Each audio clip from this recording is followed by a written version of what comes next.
Imagine putting the two most lethal weapons on the planet in a locked room together. Right. You slide the deadbolt, you step back, and you just wait for this earth-shattering explosion. But nothing happens. Yeah, silence. Exactly, total silence. Instead, this completely unnoticed bystander just quietly walks up and, burns the entire building to the ground. That is, honestly, that's the perfect way to describe it. Right. Well, welcome to today's deep dive.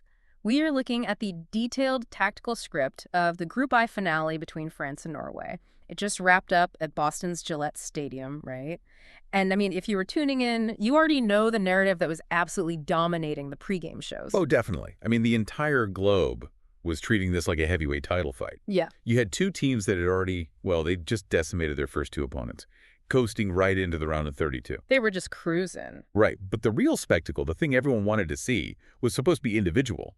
Yeah, we were promised a total bloodbath for the Golden Boot. I mean, you have Kylian Mbappe on one side, Erling Haaland on the other. Two absolute titans. And both of them stepped onto the pitch, tied at 4 goals for the tournament. Like, everyone tuned in expecting this historic head-to-head arms race to see who would just, assert absolute global dominance. Mm-hmm. But our mission today is to figure out how that highly anticipated superstar showdown was completely hijacked. I mean, the script was just burned. It was replaced by a completely different player. And frankly, one of the most ruthless masterclasses in tactical misdirection we have seen in modern football. It really is a brilliant case study. It shows how the stories we tell ourselves before a match, they rarely survive the actual geometry of the pitch. So true. And the stakes here were pretty unique because neither team was actually fighting for tournament survival. This wasn't about, desperation. Right, they're both already through. Exactly. It was purely a battle for the top spot in Group I, which that guarantees a much softer path through the knockout bracket. So the pressure to survive was zero, but the strategic stakes were massive. Okay, let's unpack this, because I want to know how Norway actually attempted to neutralize a threat like Mbappe. Yeah, it's a big question. Because before this match, he was treating international defenses like practice cones? I mean, how do you even stop a guy who can outrun a sports car? Well, Norway went with a logically sound approach. They deployed a rigid 4-5-1 formation, utilizing what we call a low-to-mid block. Okay, break that down for us. Sure, so to visualize this, just picture the pitch in your mind. Norway essentially took their 4 defenders and their 5 midfielders and squeezed them together into this tight, 20-yard band of space. Just a wall of bodies. Right, parking them right in the middle third of the field. They deliberately compressed the playable area. Meaning they're basically trying to take away the oxygen Mbappe needs to breathe, which is open grass. If you pack the middle, there are no long, sweeping passes into open space for him to chase down. That was the entire design. Yes. Suffocate the central channels. I mean, if Mbappe has no vertical space to sprint into, you neutralize his primary kinetic advantage. Makes sense. And Norway's offensive plan was just a mirror image of that rigidity. They wanted to absorb all that French possession, win the ball back in that dense midfield traffic jam, and instantly route it to their playmaker, Martin Ødegaard. Right. And from there, Ødegaard acts as like a slingshot, Yeah. just launching these lightning-fast transitional passes up to Erling Haaland. Soak up the pressure, spring the trap. Exactly. But, as I was reading through the tactical breakdown for this deep dive, it hit me what Didier Deschamps, the French manager, was actually doing. He didn't even try to bash his head against that dense defensive wall. No, he didn't. He used Mbappe like a tactical decoy flare. A decoy flare. I love that. That perfectly captures the mechanics of what Deschamps engineered. Yeah, think of a fighter jet trying to shake a heat-seeking missile. The pilot shoots off this incredibly bright, burning flare. The missile is programmed to follow the heat, so it veers away from the jet and chases the distraction. Right. France essentially did that with the left side of the pitch. They flooded the left flank with Mbappe and their attacking left back, Theo Hernandez. They just overloaded that entire wing with their most terrifying high-heat offensive weapons. And what's fascinating here is the concept of tactical gravity. Okay, tactical gravity. Yeah. Deschamps completely anticipated Norway's defensive psychology. He knew that human nature, and frankly Norway's defensive discipline, would force them to over-index on stopping Mbappe. I mean, you kind of have to, right? Exactly. If you are a defender and Mbappe is standing 10 yards to your right, your eyes are going to lock onto him. Your shoulders physically turn toward him. Because if you lose sight of him for a fraction of a second, he's past you and the ball is in the back of the net. Precisely.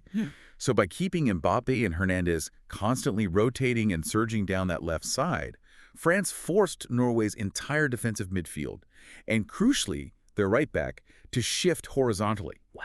They physically dragged the Norwegian block across the grass, and by tilting the field that drastically, France engineered a massive, entirely isolated one-on-one vacuum on the far right wing.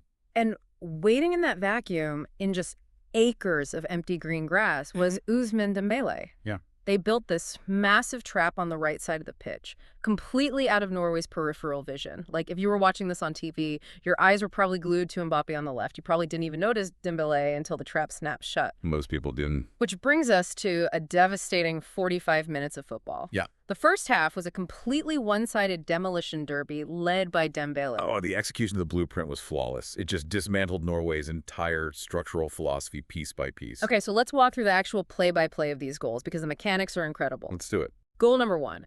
France wins the ball in the middle third.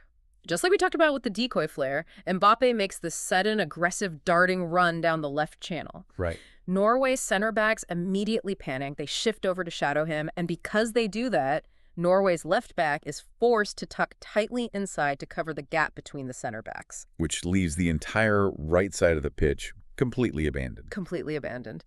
And Antoine Griezmann, who, by the way, seems to process the game from a helicopter view. He does. He spots this massive vacuum instantly.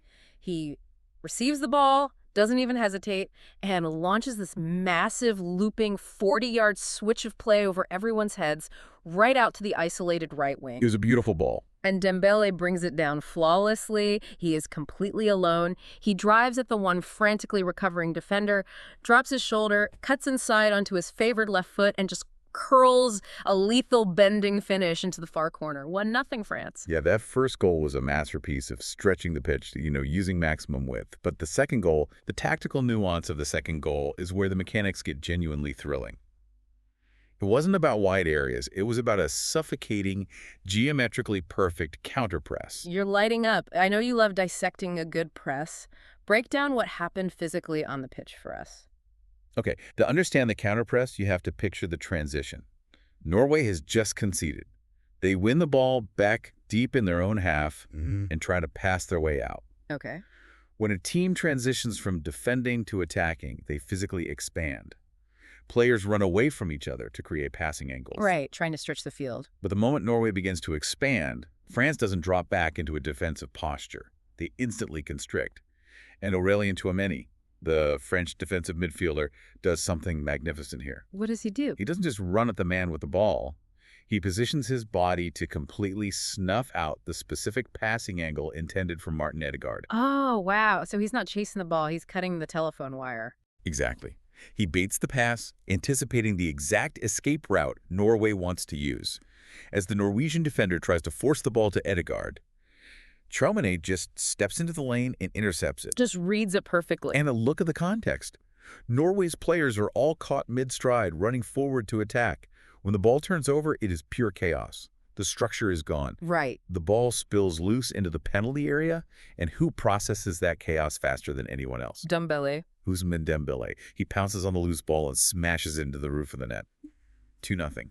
I mean, the situational awareness to react while 10 other players are still processing the turnover is staggering. Okay, I have to call a timeout and push back on you here. Go for it. Reading this breakdown, I buy the tactical overload for the first goal. I totally buy the counter press for the second. But looking at the mechanics,